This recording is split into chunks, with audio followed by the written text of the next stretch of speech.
Hi, everyone. Welcome. Lurking for Legends is a live video cast that speaks to people from all walks of the publishing world. David and I encourage our viewers to chime in with questions for our guests, and please feel free to comment on what you hear on the show. And tonight, Lurking for Legends is exciting to have with us science fiction and fantasy illustrator Christopher Dahl. Welcome, Christopher.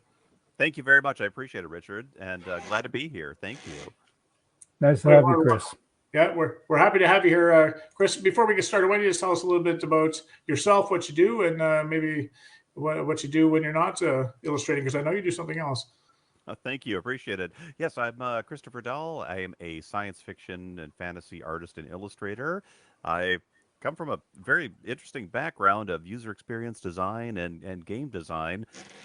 This is sort of a almost second or third career in my life, and I have done a bunch of science fiction book covers, including the Becky Chambers Wayfarers series for HarperCollins US, and a number of other really fantastic authors this, this, that enjoy science fiction illustrating. I tend to be sort of a retro science fiction painter.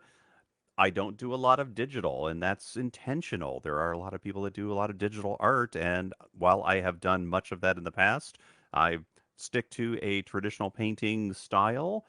And currently, I am running a weekly live stream over on Twitch where I sort of do the Bob Ross of Space Art show every week for my listeners and viewers, and it's been a fun time. I do actually enjoy doing a lot of art. I'm mostly book covers, but there's a lot of commissions that get involved with it. And on the side, my other business that's keeping us going, my wife and I run a small bakery in our hometown, and I bake cookies and pies. So right now, I'm living a life of space art and cookies, which is fascinating. So, talking about your Twitch channel, Chris, Twitch has got a reputation for being, a game streaming channel. So, what was it that attracted you to Twitch? Oh, great question. Thank you, David. When I first decided to do a live show, there were a lot of options. YouTube, of course, has live shows, and as well as Facebook. I happened to know of Twitch and knew a lot of people who were doing fairly well with it. And you're right, they're primarily gamers. At the time, probably 80-90% of the Twitch audience were people that watch other people play games. They do, however, have a robust art and general topics categories out there. And I thought, I'm going to go and get in on this. And the model for Twitch is better suited for followers and follower retention and follower interaction, which translates to subscriptions the same way the other ones do. But it seemed to me that you could build a community in a better fashion on Twitch than some of the other platforms. And I haven't ruled out going to YouTube or some of the others, but it felt to me like that was definitely the place to go. And to do an art stream on Twitch is completely unheard of course. Well, not unheard of. There were a lot of people that are doing it, but to me, it felt like a lot of people were building or doing art live in front of an audience, but not really paying attention to the audience and chat. And I wanted to kind of build something that was not only a space and science fiction art channel, but something that had a bit of a community where, I'm inherently a science fiction geek. So I certainly could talk for hours on end about some of the goofy stuff I've learned over the years. And for some reason that has taken off and become really appealing. So I look at it as really a chance to build a show and a community. And that's what we're doing. I just had my 2-year live stream, and it's been my 2-year anniversary live stream, and it's been growing very well, and I'm thrilled with the interaction and that I've had from the followers on there so far.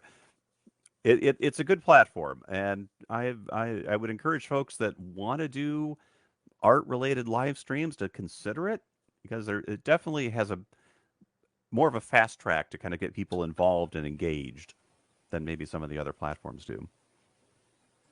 That's interesting. It's something maybe we should look into, Dave.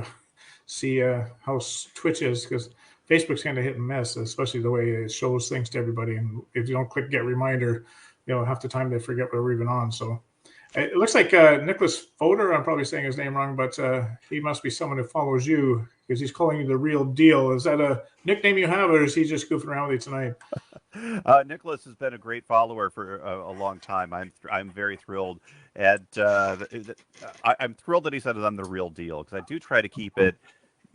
This is something that I try not to put on a persona. This is really just me, just doing the kinds of things I love to do, which is drawing and painting space scenes, whether it's astronomy or science fiction or some of the more fantastic elements. And it's something I've done for so long, and to me, this is just sharing it with the world. So I try to keep it from being too artificial, and I think people see through that if you try to take on something that maybe isn't true to yourself.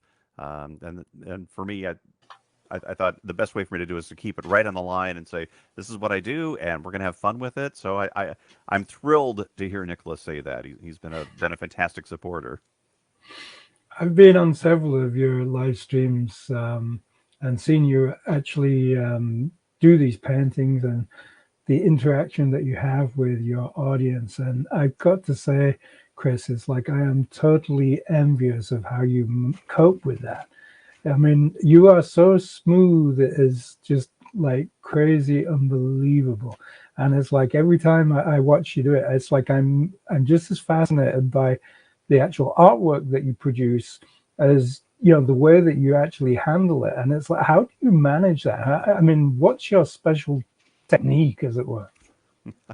Heavy drinking before every single session. That is no, I actually I do try to keep any sort of alcohol or other fun things away from it, because that does it's a lot to juggle during any one live stream. And the very first time that I decided to fire a camera up, even though literally nobody showed up, I think I had 4 viewers, including my mother. Um, it was still terrifying. You're doing something that it's kind of scary to do. I'm painting in front of people. What happens if it's terrible? Not just happy accidents. What if it's just horrible and people just laugh at you? That sort of thing definitely is a challenge, and it's in the back of your mind. And granted, I've now had 2 years worth of experience doing it, but you still get that little tinge in your gut where it's that bit of terror. And to a certain degree, you have to kind of let go of that and just roll with it, really. And just honestly, what's the worst that's going to happen? It's a bad painting and everyone laughs and walks away. But I used to practice every painting before taking on the live stream. I do a couple of versions of it, and I stopped that a few months into it. I realized I just kind of get an idea and something maybe that I would sketch possibly, but for the most part, I just kind of roll with it. It's blank canvas and start to finish, and I'm calling on a lot of experience that I have had growing up and over the years of drawing and painting. So a lot of the things I work with are sometimes they're things that I've done, and sometimes they are experiments, but they're using techniques that I have learned in the past. So I do have something to call on from it. So just kind of getting that confidence in your skill clears a lot of that, and I'm able to sort of have fun with it. But there's definitely a lot to juggle between just running the basic software to do the stream and interacting with chat, who's fantastic, and that's a huge part of it. And then, of course, actually like painting and hoping I don't spill paint all over the place or do something silly like that. Although that can be entertaining too.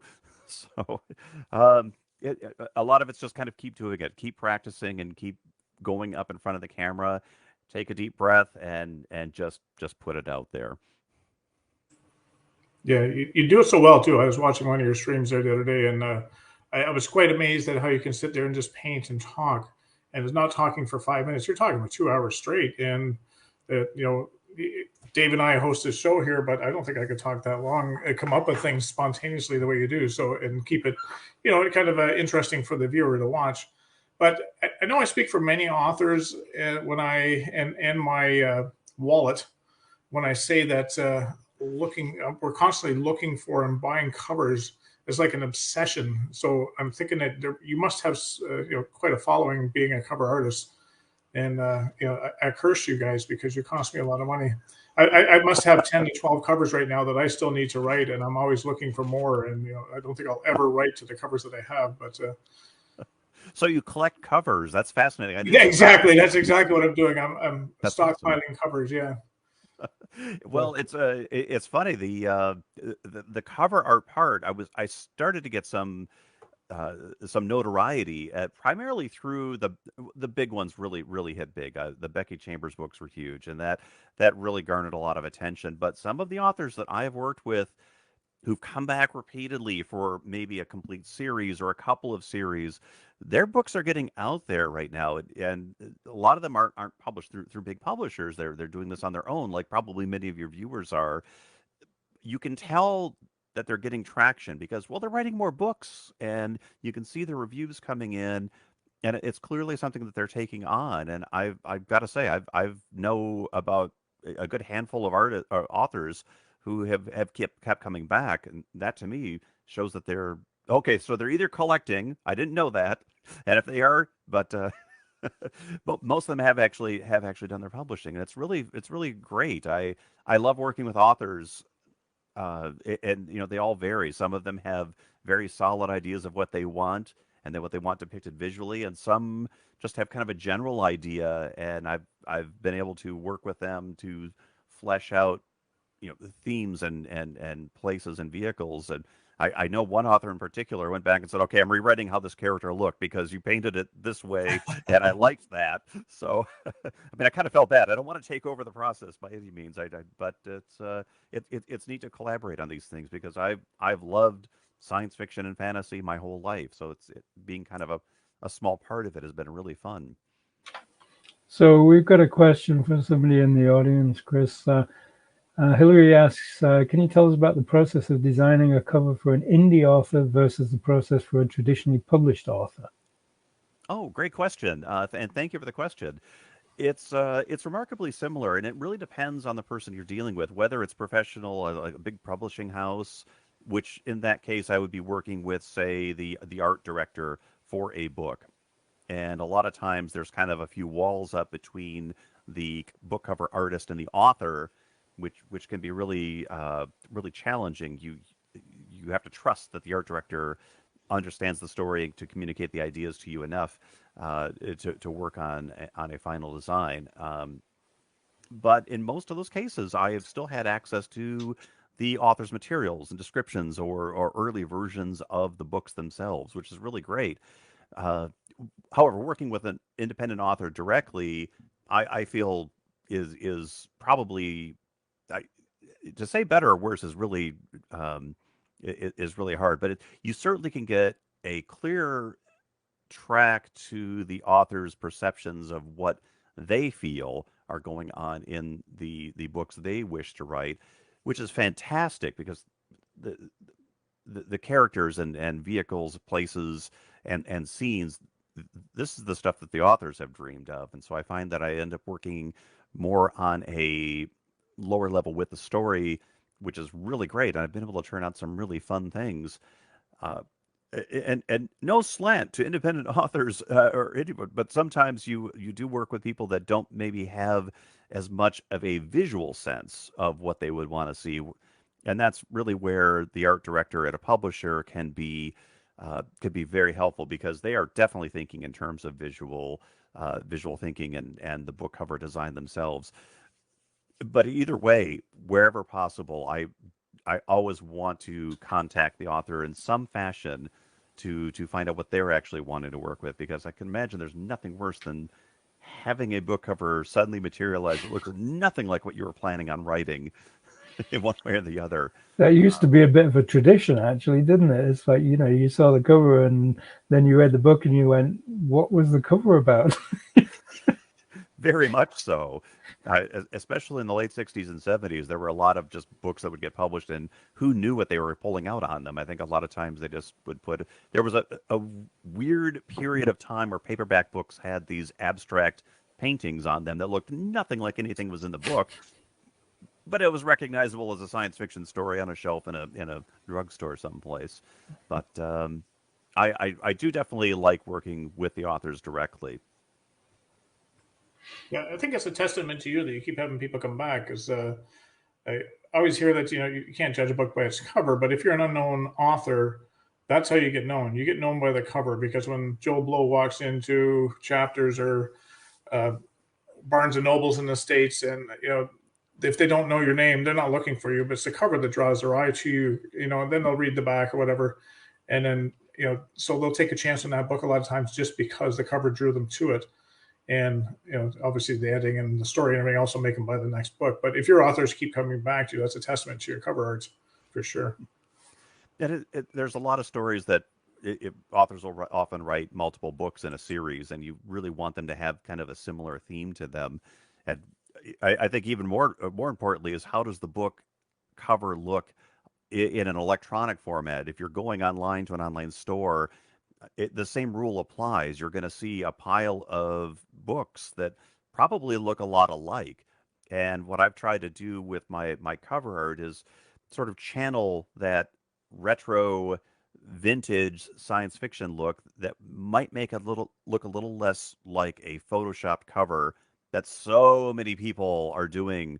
There's a look and feel to books these days that are so homogeneous and so similar that I often feel that if you were to look at a page of them, you wouldn't be able to tell one from the other, if you're looking just at thumbnails or even looking at them on the shelves at a bookstore.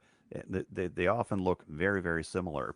So I try to take an approach that isn't seen a lot, but is still extremely attractive and will hopefully make the book appear distinguished from the rest of them in the stack.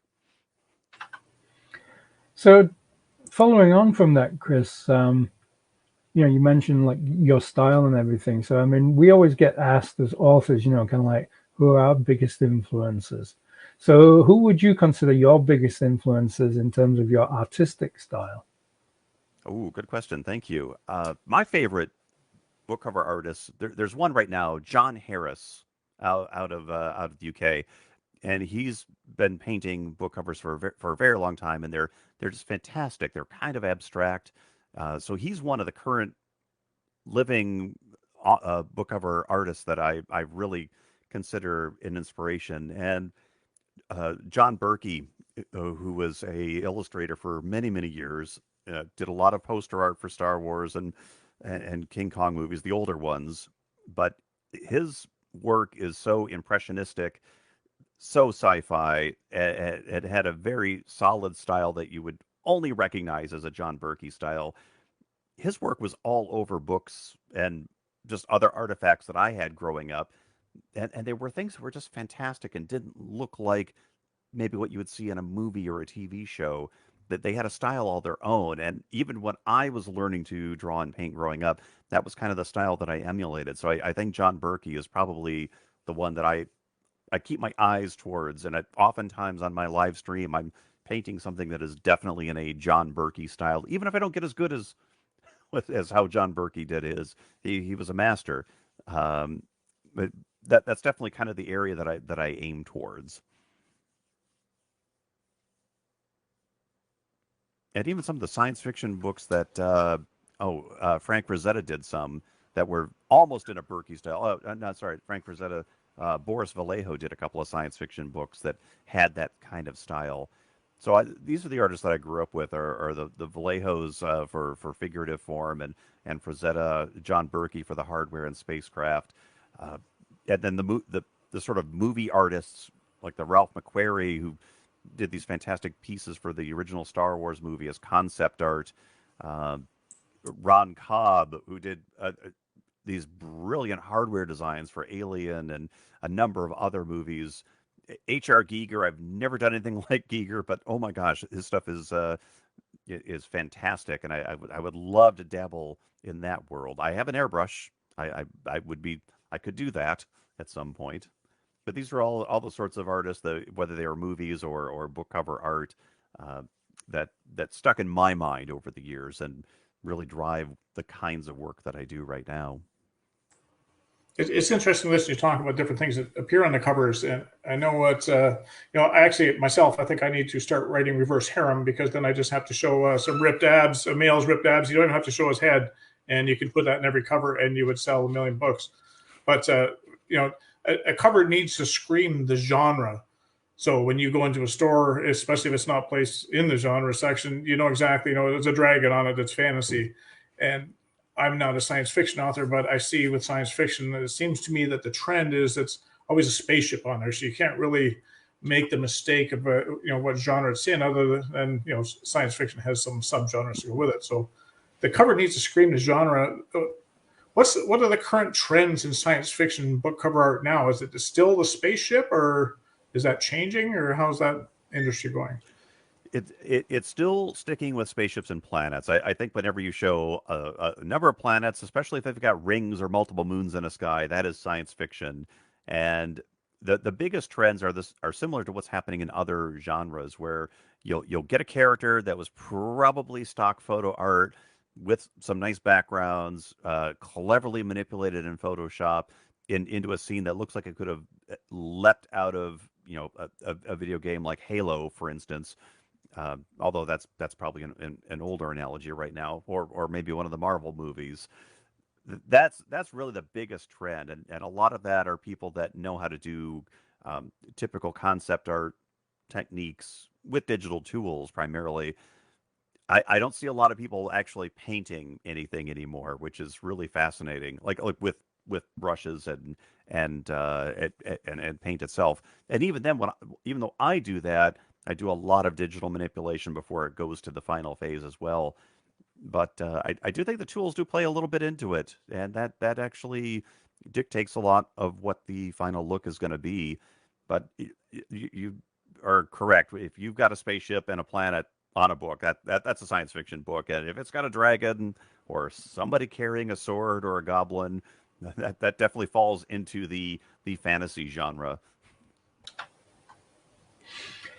Now, I understand, Chris, you're self-taught. Is that correct? Somewhat. I grew up drawing with just whatever I got my hands on, much to the annoyance of the teachers I had in school.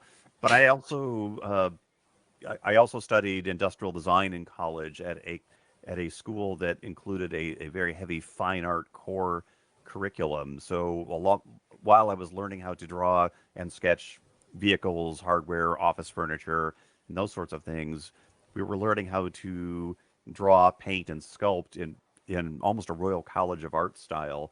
So I was introduced to paint and form, structure, a lot of those types of techniques that are core to fine artists back when I was in college, and I used a lot of that when I was in game design, and to a lesser degree when I was user experience designer. A lot of color theory came into play, but not so much of the visual techniques. And honestly, for about 18 years, I didn't really touch any kind of art like I'm doing now at all. And it wasn't until I kind of got to an end point in that career, right? I kind of wasn't really happy with how things were going, and it was for multiple reasons. I was still an extremely good designer. It just there were a lot of other factors that were involved with me deciding I was kind of done with the industry in general, and I started picking up painting again, just kind of on the side, kind of as a lark. I had digital tools as well, but I hadn't done any kind of creative, especially certainly nothing in the science fiction realm. I hadn't done anything with that in a very long time. I thought, okay, the tools are certainly there. Let's see what this is going to look like. And that was probably about 2012 when I started working kind of on the side to see, is this still there? Do I still have this interest and this passion? And I found the answer was yes. It was something that had been there all the time. And even though I didn't technically graduate with a fine art degree, I certainly had the basis to start from. And I pretty much built I didn't go back to school for any of this. I decided that, yeah, I could go back for a master's degree in fine art, but I knew that there were a number of techniques that I personally needed to explore and learn. And at the time, we had 2012, we had YouTube, we had a lot of other places you could go to pick up those individual skills. And I thought, all right, I'm going to put myself on a 5-year plan to learn these 10 different techniques, and primarily they were painting techniques, working with different kinds of paint and canvases in a very traditional style, as well as the digital tools. And I thought, well, let's see where this takes us. And if there's literally nothing in 5 years, I'll move on to something else. But as it turned out, I managed to land a few book covers and a few other commissions. So there was definitely some promise there, and I continued on that path ever since. That's wonderful. So,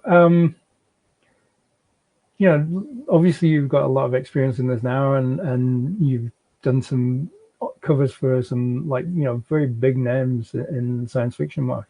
So if somebody was trying to get into that arena, do you have any kind of tips as to what's the best approach, or how they could do that? How do you start to become a cover artist? Good question. Funny enough, my daughter even asked me this because she's studying illustration at in Manhattan at the School of Visual Arts, and she's expressed an interest in trying to become a cover artist as well. And I would say to anyone asking me that, I would give them uh, the same advice that I gave my daughter, which is you've got to know the skills as an illustrator or artist first, of course. And the best way to do that, if you're in school, great. You're in college learning how to draw, paint, work with digital tools to do illustration. That's the single biggest thing that you could do to get going, build your skills up, especially drawing. I think the drawing is the core of all of it. I was a compulsive sketch artist. I still am to this day. I keep books with me all the time. I have pens within reach at all times. If you always practice at even the most rudimentary parts of drawing, that's kind of the core of it. And then of course learning how to deliver a finished piece, whether it's in a digital format or with paint, ink, or marker. That's definitely the kind of the next stage of it. You'll eventually accumulate kind of a body of work, even if it's just like 4 or 5 pieces. But the goal is to find something, to finish something that looks like what you're trying to sell yourself as. So if you know you want to become a book cover artist, there are a lot of books probably on your shelves that are things that you've looked at as kind of your inspiration. Emulate those. I built probably 5 or 6 different templates of my own art as fictional book covers that I put on my first original website, just to say, hey, I do this, and here it is with my artwork. I also had some skills in doing title design and layout, which I accumulated over the years. So I was able to build kind of book cover comps and just put those out there. And that'll be your kind of core piece to prove that you can do it. And from there, it's a matter of kind of knocking on doors and finding people that might want to do book covers from you. The big publishers, they're hard to get into. There's no doubt about it. They definitely want to see some track record of some kind. So you certainly can put those on your target of people you want to talk to, but it is just as easy as sending them what you do, uh, with kind of a small CV and give them samples. They're going to want to know if you can do it and what kind of work that you can do. Eventually, you'll be prepared enough to accept your first offer, whether it's from a publisher or an independent author. The independent author is probably one of the better places to go, because you can certainly find people that would be willing to negotiate a small fee or a trade of services for even your first. And it doesn't have to be a gigantic book that hits the shelves. If you happen to know an author and you work with that person, and that person self-publishes one book, that's a sample of your work on a book. So there's a lot of routes to get in there, but the biggest thing I think is to build kind of a small track record, even if it's just my stuff that looks like a book, or I've worked with somebody that published a book and we traded off for it. But yeah, the persistence, and practice is probably going to be the thing that gets you the furthest along, and just a decision of, I'm going to do this and give it a shot. I think before we go on, Nicholas has pretty well written a book. You can write a cover for here. I think he's going to be on your PR team if he's not already. What makes Mr. Dahl so enjoyable is that he has a rare combination of talent, character, experience, humbleness, and adaptability. He's very engaging with his audience, has a tremendous sense of humor, very professional and down to earth. It's a crying shame he is not as known as the more traditional, well-known artists in the industry. And that's why I always come back and watch the streams every week. He is one of a kind. That is very high praise. Yeah, so you've obviously earned it. And then we have Alexander Murray, and says, couldn't have said it better myself. So you're obviously doing something right. Nicholas, you're hired. I swear. Thank you so much. And Nicholas, you've been awesome. Thank you. I really appreciate it. Oh my gosh. No, that's really awesome. I am thrilled that I've been able to kind of provide that much fun and entertainment and genuinely a fun experience. So that's really cool. And don't worry, Nicholas, we'll get out there at some point. I swear. More people are knowing. So, if me as an author who doesn't really know you, and maybe it's my first book that I'm putting out there, and I see your work, and I figure maybe Christopher might be a good fit for my books.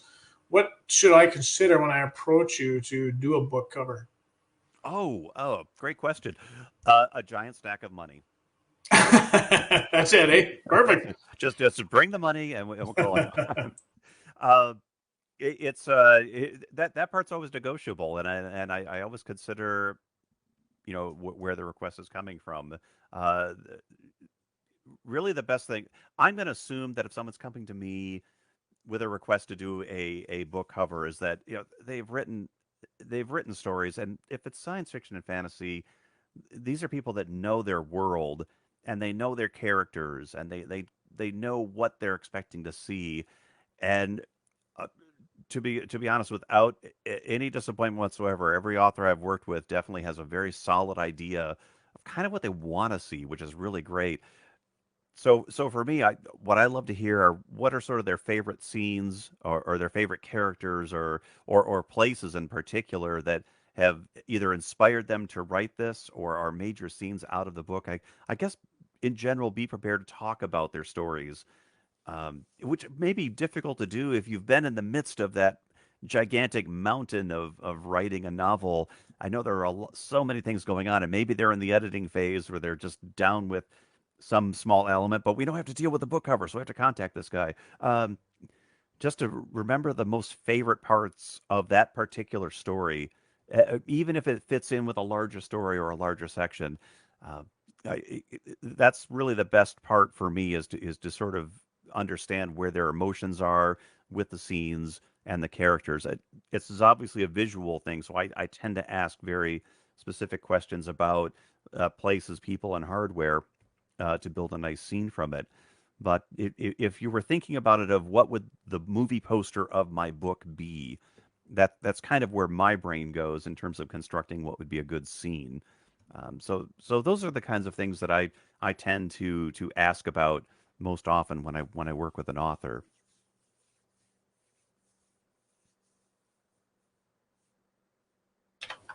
Sorry. Yeah, I'm struggling here.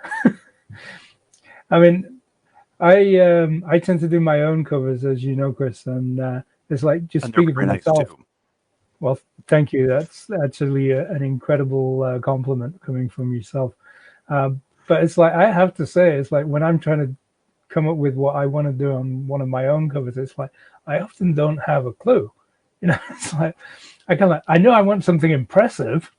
I want it to look this big, but I often don't know what it is that I want. So you're right. I mean, like authors kind of communicate in words. That's their natural medium. So it's like I think sometimes people, authors kind of like have a difficulty in speaking, like me at the moment. But in terms of like explaining what it is that they're looking for, do you sometimes get people maybe kind of like sending in sort of little pencil scribbles of I want like a stick man riding a horse, or that kind of thing?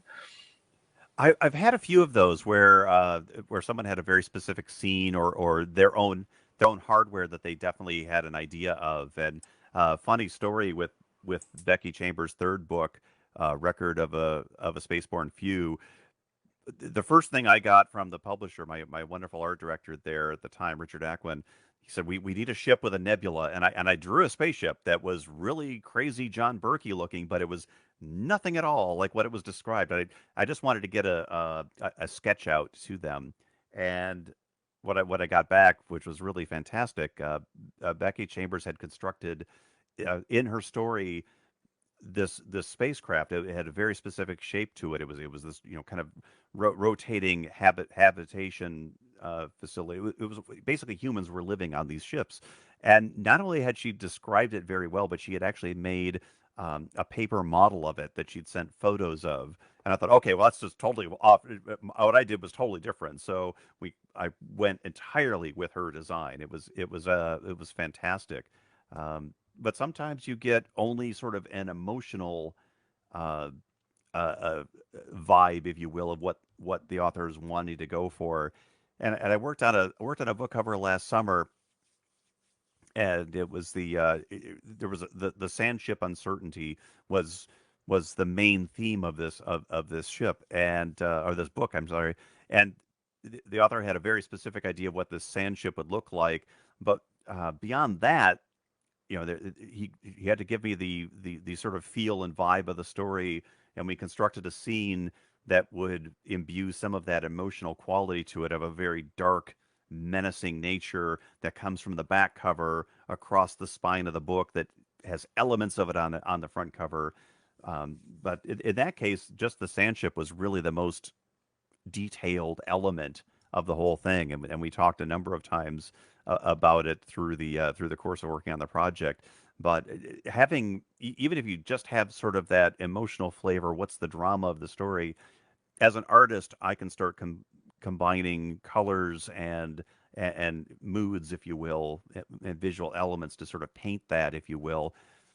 But always, if there's a very specific piece of hardware that helps to have sketches, or at least a good description of them, that's definitely helpful. And I'm sure as authors, you probably, if you've got a very specific spacecraft, there's probably at some point you've drafted a layout or a general, like, here's where the things different pieces go, diagram at some point or another. That's always helpful.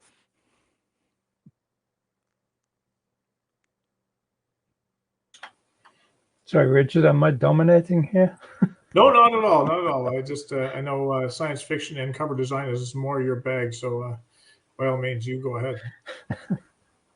Oh, it's the same with dragons too. So if you've got a very specific dragon or a fantasy element, an armor type, you fantasy authors, you're always dealing with medieval armor. So I know that there's a variety of those out there. So yeah, the same rules apply. Really, there's probably a milieu, a scene that you've got a very specific layout for. So yeah. Any kind of sketches you have is always helpful, although it's not required. But you can get a description. A tower with 5,000 steps leading up into the clouds. I can work with that. I just find it amazing how cover artists can kind of turn your story around or make it go off in a different direction. My very first book, Soul Forge, was 178,000 words long. And when I described to a cover artist who does painting like you do, what one character looked like, I said he's got a white beard and white long hair, and he's old, and he doesn't have any pupils or anything in his eyes, so he got white eyes. And so when he sent the cover back, he put a staff in this guy's hand because he thought it was a wizard. And I said, Marco, he's not a wizard. 178,000 words. I've never mentioned once he got a staff. Take it out. And then, so the next 4 days go by. He's in Italy, and I'm in Canada. So, we don't communicate every day. And it sat with me. And all of a sudden, I said, that's brilliant. So I got back to him 4 days later. I said, Marco, leave it in there. And just by him putting that stick in that old man's hand, opened up a universe of, I was only going to write 3 books. And now I've got about 30 in my head. And it's all because of him putting that staff in the guy's hand who was never supposed to be there. So It's amazing how artists can inspire the author. All of that inspiration from a stick. Yes, exactly. Yes, 30 books out of a stick. Yeah. All cover artists are failed authors. We all wanted to be the ones that wanted the story. So, but we're subversive. So that's fun. Sorry, You Chris. go ahead, Dave. I was just going to say, Chris. So, in terms of the actual covers you've done, do you have any favorites? The ones that you kind of like think, yeah, that I really, really love that one. Oh my gosh. Yes. Can you say? Are you allowed to? I don't really.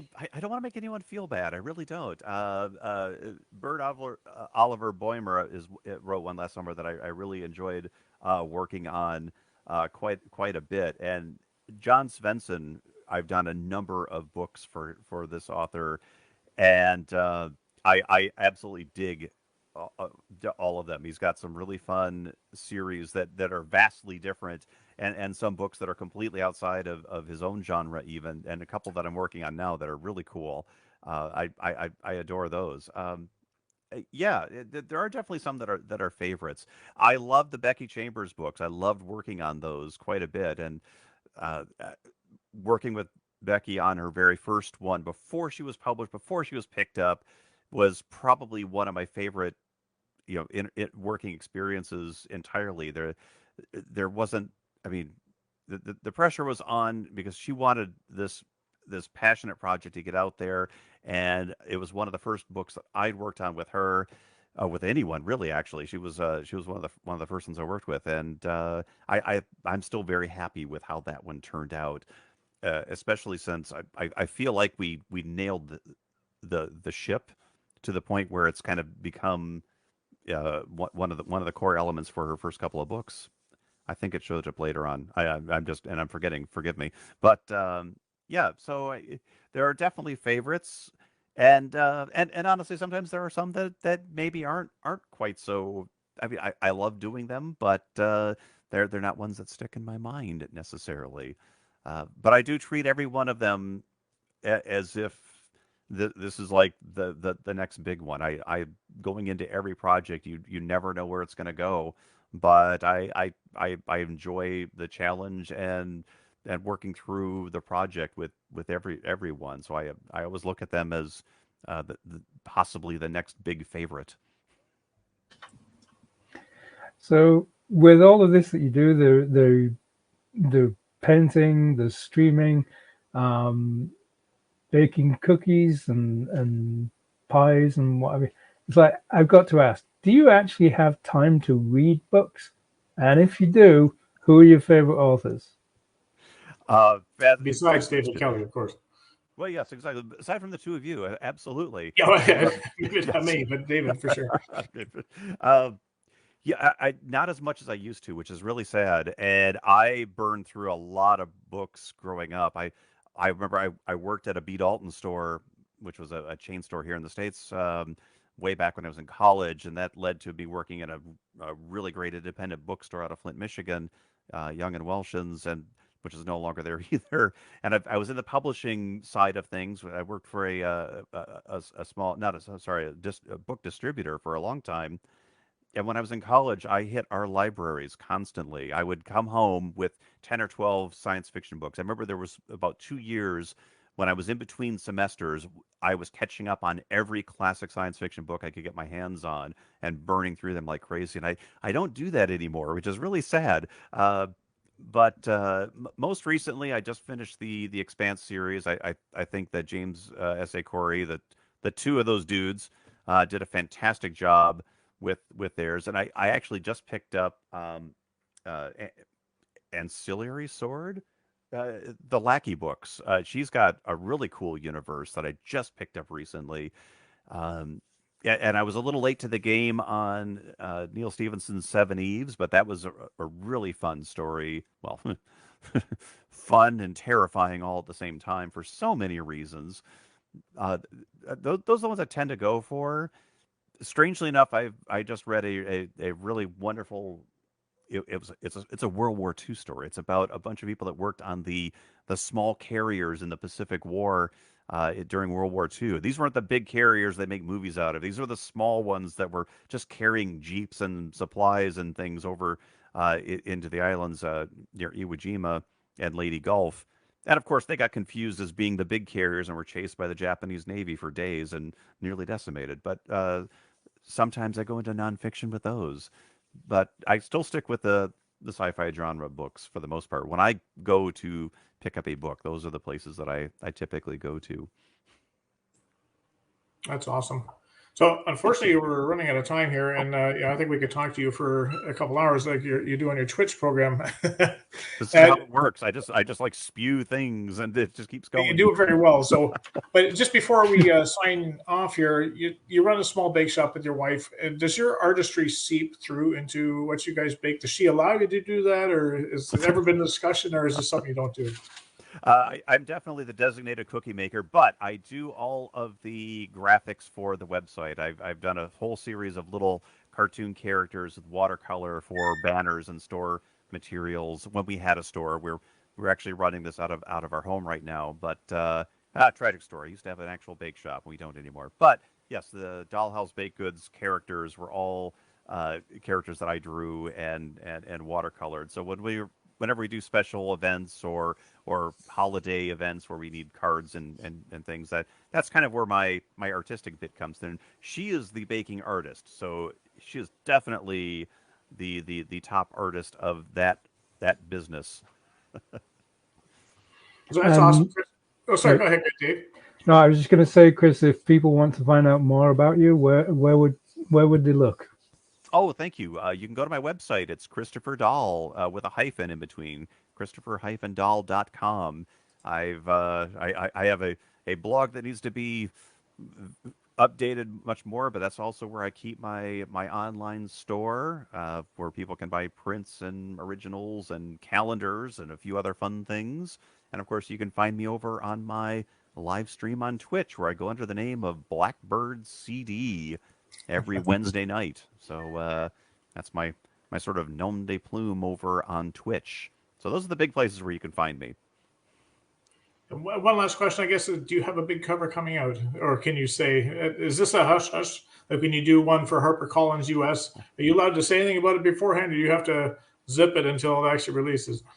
It always depends on the project. I have a couple in process right now that I am working on, and I cannot disclose who they are at this point, but I will certainly have them. I'll be talking about them on my live stream as soon as I can. Okay, all right. I don't want to mow your grass here, so we'll just leave it at that. But if any big publishers are interested, they're welcome to contact me at Christopher-Dahl.com anytime. So yes. Sounds good. Thank you again for coming on, and if you ever want to come on again, Thanks, just let Chris. us know. We'll get you back on, because I'm sure we could talk to you for another 45 minutes for sure. So yeah, thank you for all the cool questions, everybody. Thank you very much. Yeah, it was awesome. We had a lot of good questions there for sure. Thank you for chiming in, everybody. And we got another one coming in here. Thank you, Christopher. That was great. Take care, all. So, Dave, just before we leave, is there anything new in the David Kelly universe? Yes, I got back my edit notes with red ink from my editor, and I am now working through them, and I'm around about almost halfway through, so that's kind of like definitely going well. And the other good news is I got a phone call from my garage door guy today, and my garage door is actually here. Nice. He can't install it because I can't get the car out of the garage because of the snow, but the door is actually here physically. That's awesome. So, what about yourself, Richard? In the Soul Foods universe, I just started. I recommenced working on Windwalker Book 3 and the High Cliff Guardians. I've been kind of remiss in the last few weeks. I've been dealing with income tax and a whole bunch of other different things that just totally sidetrack you. And but I just started. I got some good writing done today, and things are starting to come along again. So it's coming. I hope to release Windwalker in June. My publicist probably won't allow me to officially release it till July or August, but I will have paperback copies in hand by June. We just won't tell him. So, shh. So next week's guest will be fantasy author Kit Davin, or Davin. I should ask that. I just saw her the other week. We did a little author event together here in town. But Kit Davin, Kit is, I think it's Davin, sorry. Kit is the author of the Weird Science fantasy series, and I can't even say the word. It's Xiinisi. I'll have to ask her that before we go on air too. It's an Exinzi trilogy. It's almost like a Piers Anthony thing here with Exant series, which includes The Forgotten Gemstone, The Other Castle, and The Starry Rise. She also writes suspenseful supernatural stories. An advocate for the arts in all its forms, Kit is currently exploring board game development. That sounds cool. Graphic design, and has been known to paint, sculpt, sew, and act. Wow. At the same time? Yeah, maybe. That would be quite the show. We could put that on Twitch. Would be rivaling Christopher Dahl. We would have done on a different day, I guess. So Dave and I look forward to speaking with Kit Davin. We'll figure that out next week and finding out more about her board game enterprise. It sounds very interesting. So for Christy Stratos, who couldn't be here tonight, David M. Kelly, myself, Richard H. Stevens, we hope everyone has a safe and healthy week ahead. Until we meet again, take good care. Thanks, everyone. Yep.